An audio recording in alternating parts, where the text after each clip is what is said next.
인이 나야 됩니다. 예. 11월 12일 신명기 15장 12절로 18절 말씀을 가지고 귀뚫은 종이란 제목으로 말씀을 나누겠습니다. 예전에는 귀고리를 착용하는 것은 여성분들의 전유물이었습니다. 근데 요즘에는 남성분들도 귀를 뚫고 또 뭐 귀걸이를 하기도 합니다.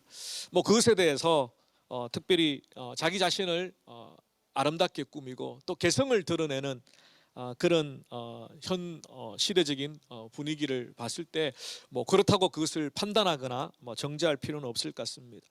근데 성경에는 귀를 뚫는 장면이 오늘 본문에 나옵니다. 근데 그 의미가 조금 다릅니다. 자신의 아름다움을 드러내고 꾸미기 위한 것이 아니라 다른 특별한 의미를 가지고 있는 귀뚫은 종에 관하여서 함께 오늘 말씀을 나누기 원합니다. 특별히 오늘 세례와 입교 예식을 행하는 우리 귀한 성도님들, 어쩌면 오늘 귀뚫은 종과 같이 주님을 평생 섬기기로 고백한 그 고백이 오늘 예식 가운데 있습니다. 함께 묵상하겠습니다. 하나님께서 주신 율법의 말씀은 몇 가지 종류로 나누어집니다. 우리가 일반적으로 율법이라 그럴 때 그 바운더리가 너무 크지만 사실 율법 안에는 여러 가지 종류들이 있습니다. 십계명으로 대표되는 도덕법이 있습니다. 이 도덕법은 구약이나 지금이나 동일하게 하나님의 율법의 말씀으로 작용합니다. 그 다음에 이스라엘 백성들이 죄를 범하고 하나님 앞에서 거룩을 지키기 위하여서 속죄하는 제사법이 있고요. 그리고 거룩한 백성으로 살아가기 위하여서 부정한 것을 계속해서 정결하게 하는 정결법이 있습니다. 그래서 제사법과 정결법은 하나로 묶어볼 수 있습니다. 그리고 그들이 하나님 앞에 구원받은 감사와 감격을 절기를 통하여 유월절이나 또 무교절이나 이런 절기를 통하여 예루살렘 성전에 올라와 하나님 앞에 예배드림으로 자신의 삶을 다시 한번 하나님의 백성의 삶으로 다듬는 절기법이 있습니다. 그리고 하나님의 백성들이 약속의 땅 가나안에 들어가서 어떻게 하면 하나님의 백성이라는 정체성을 잊어버리지 않고 살아갈까와 관련되어 있는 사회법이 있습니다. 그 사회법은 사람들과의 관계 속에서 채무의 관계라든가 뭐 원수를 어떻게 대해야 된다라든가 라는 하나님의 백성으로서의 아이덴티티를 가지고 살아가는 삶의 방식들을 다루는 사회법들이 있습니다. 그 사회법은 출애굽의 역사로 구원받은 하나님의 백성이다 라는 그 신분의식이 밑바닥에 깔려 있습니다. 그런 하나님의 백성으로 율법을 지켜야 하는 혹은 지키고자 하는 그 이유는 바로 구원받은 하나님의 백성이라는 정체성에서부터 시작이 됩니다. 그 사회법의 가장 대표적인 게 약자보호법입니다. 이스라엘 백성들의 그 공동체 가운데 고아와 과부와 나그네로 대표되는 약자들을 어떻게 보호하고 돌보고 섬기느냐에 따라서 그 사람이 출애굽의 구원의 그 은혜를 여전히 잊지 않고 내 삶 가운데 내 마음 가운데 붙들고 있다라는 증거가 됩니다. 그러니까 구원받았지만 출애굽의 구원의 은혜를 잊어버리면 어떤 삶을 사냐면 공동체에 가난하고 연약한 그 약자들을 무시하고 억압하고 이용하고 괴롭히는 것, 그러한 삶으로 나가는 것은 하나님의 구원의 은혜를 잊어버린 증거라고 하나님 말씀합니다. 약자보호법 가운데 이 종에 대한 율법이 오늘 본문의 말씀과 관련이 됩니다. 사실 하나님께서는 출애굽의 역사를 경험했던 이스라엘 백성들에게 가나안에 들어가면 어떤 경우에도 종의 제도를 갖지 말라고 말씀합니다. 왜냐하면 이스라엘 백성들이 애굽에서 430년간 종살이를 경험하고 그 종살이가 너무 힘들어서 하나님 앞에 신음했던 그 기도를 들으시고 하나님께서 출애굽의 역사를 이루어 주셨기 때문에 가나안의 약속의 땅에 들어가면 종을 제도화하지 마라. 그런데 흉년이 들거나 여러 가지 이유로 빚을 지게 되는 그런 사람들이 빚을 갚지 못하면 어쩔 수 없이 종이 되는 환경이나 상황이 연출이 됩니다. 그렇지만 그렇게 종이 되더라도 6년 동안만 종이 되어야 됩니다. 그의 빚이 얼마나 되든지 상관하지 않고, 그가 어떤 상황인지 상관하지 않고 6년 동안 종으로 살았는 사람은 제 7년째에 자유를 선언합니다. 아무런 조건 없이. 이게 하나님의 율법입니다. 그러므로 이스라엘 백성들이 가나안에 들어가서 종의 제도를 하나님께서 허락은 상황상 허락하시지만 그 제도는 6년짜리 제도밖에 되지 않습니다. 7년째는 무조건 자유를 선언해 주어야 합니다. 이게 본문 12절 말씀이죠. 근데 이 자유를 그냥 선언하는 것만이 아니라 그 종에게 많은 것들을 은혜로 베풀어야 합니다. 13절이죠. 그를 놓아 자유하게 할 때는 빈손으로 가게 하지 말고 내 양무리 중에서와 타작마당에서와 포도주 틀에서 그에게 후히 줄지니 어떻게 해요? 곧 내 하나님 여호와께서 내게 복을 주신 대로 그에게 줄지니라. 그러니까 이스라엘 백성들의 경제 생활을 하는 가장 세 가지 대표적인 수단이 뭐냐면 양무리, 양을 치는 것이고요, 타작마당, 곡식 타작하는 것이죠, 포도주 틀, 포도주를 만든 틀. 이 세 가지가 이스라엘 백성들의 경제 활동의 대표적인 수단입니다. 이제 거기에서 골고루 그리고 인색하지 않게 후히 주어라, 그렇게 말씀하셨습니다. 그 이유는 바로 이스라엘 백성들이 종의 경험을 했기 때문에, 종으로 살았던 서름 그리고 쫓겨났던 경험을 했기 때문에, 그래서 그들을 내어보낼 때에도 빈손으로 내어보내지 말고 정성을 다하여 기쁨으로 후하게 주라는 것. 자, 그런데 여기에 한 가지 예외가 있습니다. 그 종이 제 7년째 자유하기를 포기하는 겁니다. 나는 자유인이 되기를 원치 않습니다. 이것을 자발적 자유 포기라고 말합니다. 16절 말씀이죠. 종이 만일 너와 내 집을 사랑함으로. 자, 여기서 키워드는 사랑입니다. 종이 나는 자유보다, 많은 주인님이 주시는 그 많은 물질적인 그 스포트보다 나는 주인님을 사랑하는 것을 선택하겠다.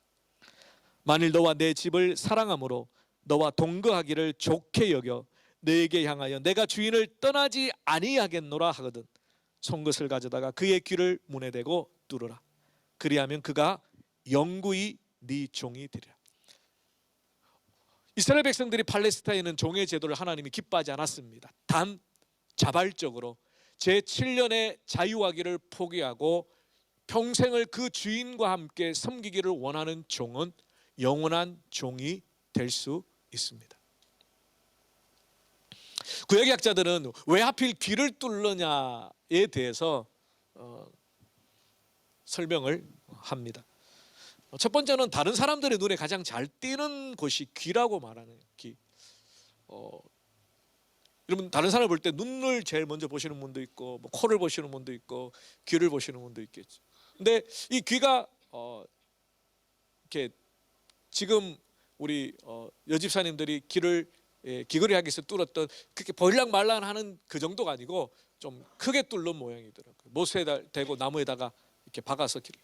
그러니까 가장 잘 눈에 띄는 건 그러니까 자신의 신분의 고백이 분명하게 누구에게나 드러나도록 하기 위해서 귀를 뚫었다.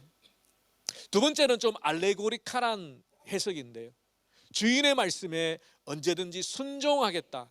그러니까 귀로 말씀을 들으니까, 주인의 명령을 들으니까 귀를 뚫는다는 것은 어떤 경우에도 주인님의 말씀에 내가 순종하겠습니다 라는 의미로 귀를 뚫는다는 거예요. 세 번째 추측은 이 귀를 뚫는 것은 그나마 다른 어떤 신체 부위보다 덜 고통스럽고 감염이나 이런 우려들이 없기 때문에 귀를 뚫었을지 않았을까 추측합니다. 그러니까 사실 귀를 뚫는 것은 성경에만 나와 있는 이야기는 아닙니다.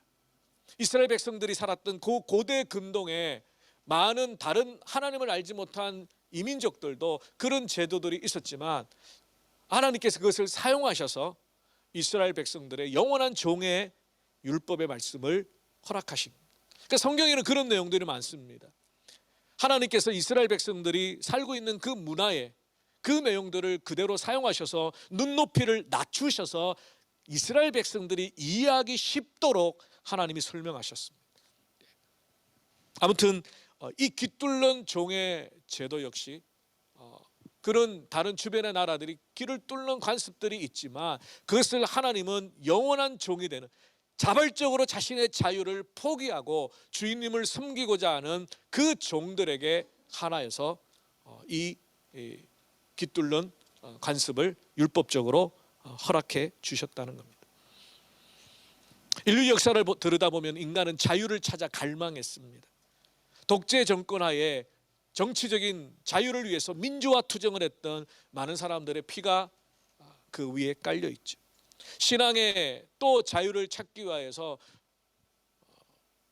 공산치하 또 일제치하의 믿음의 성도들은 신앙의 자유를 포기하지 않게 하여 기꺼이 목숨을 내어 그 자유를 지키려고 했습니다. 그런데 자유를 지키기 위해서, 자유를 수호하기 위해서 자신의 목숨을 거는 일만큼이나 귀한 것이 자신의 자유를 기꺼이 포기하는, 자유를 포기하는 그 선택도 너무너무 귀한 것 같습니다. 6년간 주인을 섬기면서 그 주인이 어떠한 분인가를 잘 알 겁니다. 만약에 주인이 악독하고 아주 잔인하게 종을 괴롭히고 일만 시키고 그랬다면 어느 종이 7년째에 자유를 포기하고 종이 되겠다고 하겠습니까? 이미 이 6년 동안 비록 종의 신분으로 빚을 갚기 위해서 어쩔 수 없이 종이 되었지만 그 6년을 지나면서 이 종의 마음에는 주인님의 따뜻한 사랑이 배어졌습니다. 베풀어 주시는 그 은혜가 귀하였습니다. 그래서 뭐라고요? 사랑 때문에, 주인을 사랑하고 주인의 그 집을 사랑하는 그 이유 때문에 스스로 자유를 포기하게 되었던 종, 그 종이 기꺼이 이제 종이 되기로 합니다. 영원한 종이 되기로 합니다.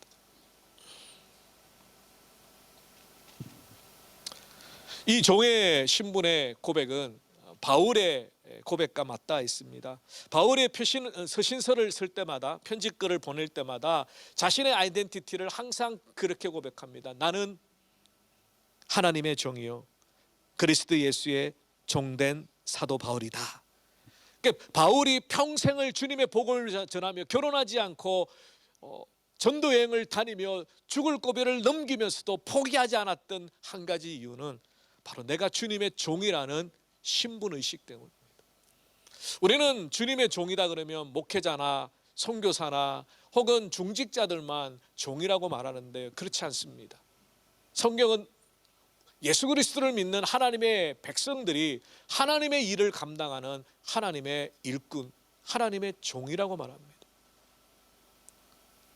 좀 생뚱맞지만 우리 옆에 분 바라보시면서 당신은 하나님의 종입니다.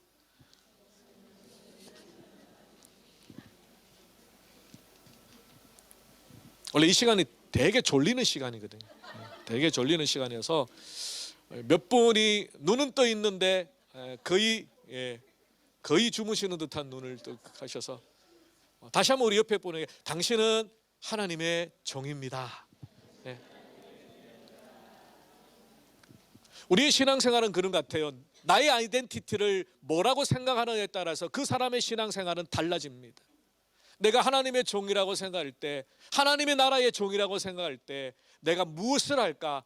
내가 무엇으로 하나님을 기쁘시게 할까? 주님의 나라를 세워가기 위해서 내가 비록 부족하지만, 나는 달란트도 없고 믿음도 연약하지만 그러나 한 구석 한 보통이라도 내가 어떻게 섬길까에 대한 마음들이 있습니다.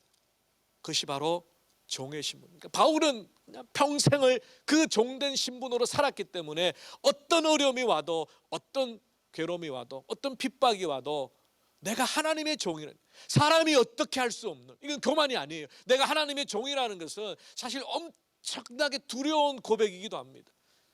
하나님이 사용하시기, 목회자만이 아니고 여러분 한 분 한 분이 다 하나님이 붙들고 가셔서 여러분을 통하여 여러분의 평생을 통하여 하나님의 영광을 받으시기를 원하는 사명을 주신 하나님의 종이라는 거예요. 바울의 이 종된 의식으로 말미암아 바울은 기쁨으로 자신의 평생의 삶을 표대를 향하여 다름박질을 할 수 있었던 것입니다. 고린도전서 9장 19절에 보면 내가 모든 사람에게 자유하였으나 스스로 모든 사람에게 종이 된 것은 더 많은 사람을 얻고자 함이라. 그러니까 바울이 자신이 종이 된 가장 큰 이유는 하나님께 영광이지만 그와 맞닿아 있는 게 뭐냐면 영혼을 구원하기 위해입니다. 자신의 자유를 기꺼이 포기한다. 고린도 교회가 우상 앞에 드려진 음식을 먹어야 되느냐 말아야 되느냐에 따라서 교회가 양분이 되었습니다. 근데 고린도 도시 자체는 시장에 나오는 고기가 모두 다 우상 앞에 제물로 드려졌던 고기이기 때문에 그걸 다 알고 있어요, 누구나. 근데 교회에 와서 신앙생활하는 중에 초신자들이 그걸 알면서 누구는 먹고 누구는 안 먹고 먹어야 된다 말아야 된다 이게 헷갈리니까 교회 안에 분쟁이 생깁니다. 고기를 먹어야 되나 말아야 되나. 근데 바울이 그리스도인의 자유에 관하여서 아주 중요한 두 가지 지침을 말해줍니다. 첫 번째는 자신은 그 우상 앞에 드려진 고기를 먹을 수 있는 자유가 있다는 겁니다. 그것을 먹어도 아무런 끄리낌이 없다는 겁니다. 그러니까 구약의 율법에 의하면 거룩하지 않은 음식을 먹으면 내 거룩이 훼손이 됩니다. 그래서 다시 정결법을 해야 됩니다. 정결 제사를 드려야 됩니다. 근데 구약적인 개념이죠. 그러나 예수 그리스도의 십자가의 승리로 말미암아 더 이상 어떤 음식이 나를 부정하게 만들거나 나의 하나님의 백성이라는 그 순결성을 깨뜨리지 못한다는 겁니다. 그래서 바울은 자신은 그 고기를 먹을 자유도 있고 그 먹었을 때 아무 끄리낌이 없다. 두 번째 원칙이 있습니다. 단 믿음이 연약한 자가 자신이 그 고기를 먹는 것을 보고 실족하게 되면 자신은 그 고기를 먹지 않겠다는 거예요. 그러니까 자신의 자유를 주장하는 게 아니라 연약한 자들의 그 실족을 더욱 귀한 것으로 봐 그들이 믿음의 시험에 들면 내 자유를, 고기 먹을 수 있는 자유를 포기하겠다라는 것이 바울의 원칙이었습니다. 그렇습니다. 우리의 삶 가운데 자유가 중요하죠. 신체적인 자유, 양심의 자유, 신앙의 자유, 참 많은 자유들이 필요합니다. 내가 주체가 되어서 자유롭게 신앙생활, 교회생활 하고 싶다 하는 것 중요합니다. 저는 결코 그것을 폄하하거나 잘못된 것이라고 말하지 않습니다. 그러나 이 종처럼 그 6년간의 삶 가운데 주인의 은혜와 사랑을 너무너무 많이 받고 기꺼이 내가 가질 수 있는 자유의 권리를 포기하는 것, 그것이 바로 우리 그리스도인들이 세상에서 누릴 수 있는 많은 자유들을 포기하고 내가 내 마음대로 할 수 있는 자유가 있음에도 불구하고 바울이 그 고기를 먹을 수 있는 자유가 있음에도 불구하고 기꺼이 하나님을 위해서 연약한 영혼을 위해서 포기하는 것, 내 자유를 포기하는 그런 축복이 오늘 깃두른 종을 통하여 하나님께서 우리에게 말씀합니다. 그러므로 예수 그리스도를 믿는다는 것은 이 자유를 포기한 것이 아닐까. 오늘 예수님을 믿기로 한 우리 사랑하는 성도님들, 우리 학생들, 예수를 믿는다는 것은 바로 이 자유를 내가 기꺼이 포기하고 주님의 종으로, 하나님의 종으로 살아가겠다는, 자발적인 종으로 살아가겠다는 것입니다. 저 연사 목사님과 한동안 논쟁을 했던 게 우리 그리스도인의 정체성이 아들이냐 종이냐, 이걸 가지고 한참을 결론이 없이 끝났는데요. 그리고 지금 한 30년이 지나고 보니까 종의 신분과 아들의 신분은 뗄래야 뗄 수 없는 동전의 양면과 같은 우리의 정체성인 것 같아요. 우리는 하나님의 자녀가 맞습니다. 역시 하나님의 종이 맞습니다. 아들이자 종인 그 신분이 사실은 오늘 본문에 나오는 깃두른 종과 연결이 됩니다. 6년까지는 종이었습니다. 종의 신분이었습니다. 주인이 시키는 대로 하기 싫은 일도 억지로 해야 했습니다. 그런데 이제 7년째 자유를 포기하고 종이 된 이 사람은 신분은 종입니다. 누구나 봤을 때 깃두른 종입니다. 그런데 그의 삶은 아들이 됩니다. 구약자들은 깃두른 종이 이 7년째부터 완전히 다른 삶을 살게 된다고 말합니다. 예를 들면 주인님이 자신의 집안에 가장 귀중한 곳간의 창고의 열쇠를 이 종에게 준답니다. 그리고 그 주인의 아들이 있겠지만 그 아들과 같은 대우는 아닐지라도 이 주인이 죽게 되면 그 유산을 이 종에게 물려준다고 합니다. 그리고 이제는 종이 아니라 아들과 같이 대한다는 겁니다. 여러분 잘 아시는 것처럼 아브라함이 언약의 자손을 낳지 못하고 가장 먼저 인간적인 수단과 방법을 사용했던 게 뭐냐면 자신의 집에서 어릴 적부터 길려왔던 엘리에셀이라는 종을 입양하려고 했습니다. 입양을 해서 하나님의 언약의 자녀로 만들려고 했습니다. 하나님은 그건 아니라 그랬죠. 그만큼 종이 아들과 같은 역할을 하게 되는 것입니다. 이 깃두른 종은 6년째까지는 종의 신분으로 억지로 주인을 섬겼지만 자유를 포기하는 대신에 이제는 완전히 새로운 정체성을 가지고 종의 신분이지만 깃두른 종이지만 아들과 같이 그 주인님의 사랑을 받는 그런 자녀로 삶을 살아가게 된다는 겁니다. 우리도 마찬가지죠. 우리의 옛 주인은 사단이었습니다. 사단이 우리를 종로로 타면서 죄로 세상으로 악의 길로 살아가게끔 이끌어갔습니다. 예수님을 통하여 우리는 새로운 주인을 만났습니다. 그분을 우리는 아버지라 고백합니다.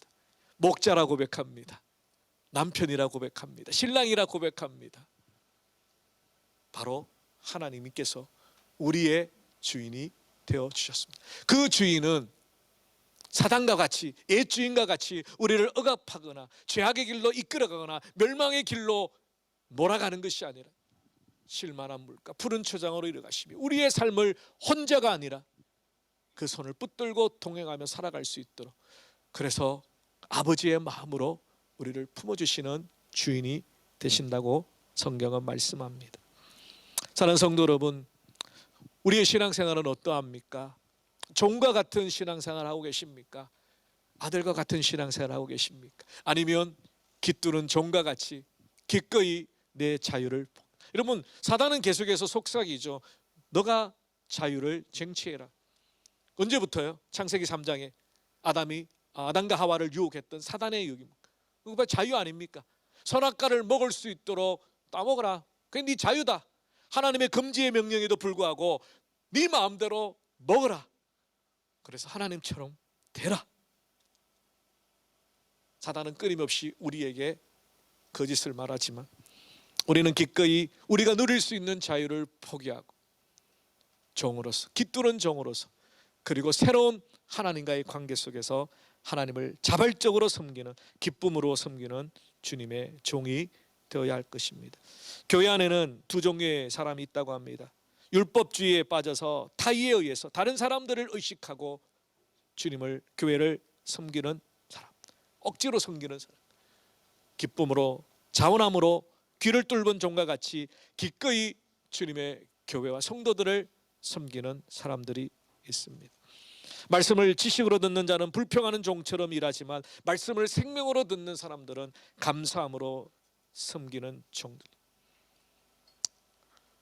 해마다 이제 연말이 되면 내년도의 사역들을 계획하고 기도하고 고민하고 또 권면하고 이렇게 하는 상황에 있습니다. 우리 제자교회 성도님들은 주님을 위하여 섬기는 그 기쁨과 감격, 그래서 기꺼이 내 자유를 포기하고 주님의 교회와 성도와 나라를 섬기는데 앞장서시기를 바랍니다. 그래서 주님 앞에 서는 그날 예수님의 고백처럼 누가복음 17장 10절 말씀이죠. 이와 같이 너희도 명령받은 것을 다 행한 후에 이르기를 우리는 무익한 종이라 우리가 하여야 할 일을 한 것뿐이라 할지니라. 종이 잘했다고, 종이 열심히 했다고 자랑하는 것이 아니라 하나님, 내가 행하는 하나님의 나라에 도움이 되지 못하고 해를 끼치지 않았는지, 종이라고 열심히 달려왔지만 열심히 섬겼지만 행여나 무익한 종은 아닌지 주님 앞에 두렵고 떨림으로 고백하는 것, 그러한 자들을 향하여 하나님께서 참 착하고 충성된 종아, 내가 수고하였다, 그렇게 말씀하지 않을까 생각합니다. 민족 시인인 한영호님의 복종이라는 시를 잘 아실 겁니다. 남들은 자유를 사랑한다지만 나는 복종을 좋아해요. 자유를 모르는 것은 아니지만 당신에게는 복종만 하고 싶어요. 복종하고 싶은데 복종하는 것은 아름다운 자유보다도 달콤합니다. 그것이 나의 행복입니다. 그러나 당신이 나더러 다른 사람을 복종하라면 그것만은 복종할 수가 없습니다. 다른 사람을 복종하려면 당신에게 복종할 수 없는 까닭입니다. 만해 한영호는 불교 신자로 알려져 있습니다. 그래서 학창 시절에 국어 시간에 배울 때에 이 임을 향한 복종, 이 임이 자신의 종교의 대상이다. 혹은 민족 시인이니까 잃어버렸던 그 조국에 대한 마음을 담은 것이다. 이렇게 해석을 하기도 합니다. 근데 저는 그런 다른 종교나 혹은 애국주의를 떠나서 이 고백의 내용만큼은 우리 그리스도인의 신앙의 고백, 하나님께만 복종하기를 원합니다. 사람에게가 아니라 하나님에게만 복종하기 위해서 기꺼이 내 자유를 포기하는 것, 기꺼이 그분만을 섬기기 위하여 나의 전부를 드리는 것과 일맥상통한다고 생각합니다. 내 마음대로 살아가는 것이 자유가 아니다. 우리가 그 자유를 포기할 때, 세상을 향한 자유, 육신의 정욕을 향한 자유, 나의 욕심을 향한 자유, 그 자유를 포기할 때 예수님께서 참된 자유를 주십니다. 진리를 알지니 진리가 너희를 자유케 하리라. 여전히 우리의 신앙생활이 옥죄어지고 내가 뭔가를 숨기는 것이 부담스럽고 그것이 내 자유가 빼앗기는 것 같은 그런 마음들이 드신다면 우리는 아직까지 진리가 주는 자유를 잘 모르는 것이겠죠. 진리 안에서 자유를 누리게 되면 기꺼이 내가 누릴 수 있는 권리와 자유를 포기하고 자발적인 정으로 귀를 뚫고 그 나머지 7년째부터 영원토록 죽을 때까지 종으로 살지만 하나님은 그를 종이 아니라, 그를 일꾼이 아니라 그냥 막 부려먹는 이용하는 종이 아니라 아들과 같이 대우해 주는, 오히려 그를 믿고 모든 것을 맡기며 주님의 나라를 세워가는 귀뚫은 종이 됩니다. 오늘 세례와 입교를 받으시는 분들, 우리 모든 성도님들 기꺼이 주님의 그 은혜로 인하여, 그 사랑으로 인하여 나의 자유를 포기하고 내 마음의 길, 내 영혼의 길을 뚫어 주님의 종으로, 평생 주님의 종으로 그렇게 헌신하며 사랑하며 주님의 나라 이루어 가시기를 주님의 이름으로 축원합니다. 기도하겠습니다. 살아계신 주님 감사합니다. 우리를 구원하여 주시고 우리를 하나님의 자녀 삼아 주시고 또 하나님의 나라를 위하여 하나님의 종으로 불러주셨습니다. 우리가 자유할 수 있지만 또 세상을 향하여 뛰쳐나갈 수 있지만 그것을 포기하고 주님의 나라에 매여 있습니다. 주님의 복음에 매여 있습니다. 주님의 교회에 매여 있습니다. 이것이 우리에게 짐이 아니라 부담이 아니라 옥죄임이 아니라 오히려 감사와 감격과 아버지 하나님 기쁨이 되게 하여 주시옵소서. 감사하고 우리 주 예수 그리스도 이름으로 기도 올리옵나이다. 아멘. 이 시간 세례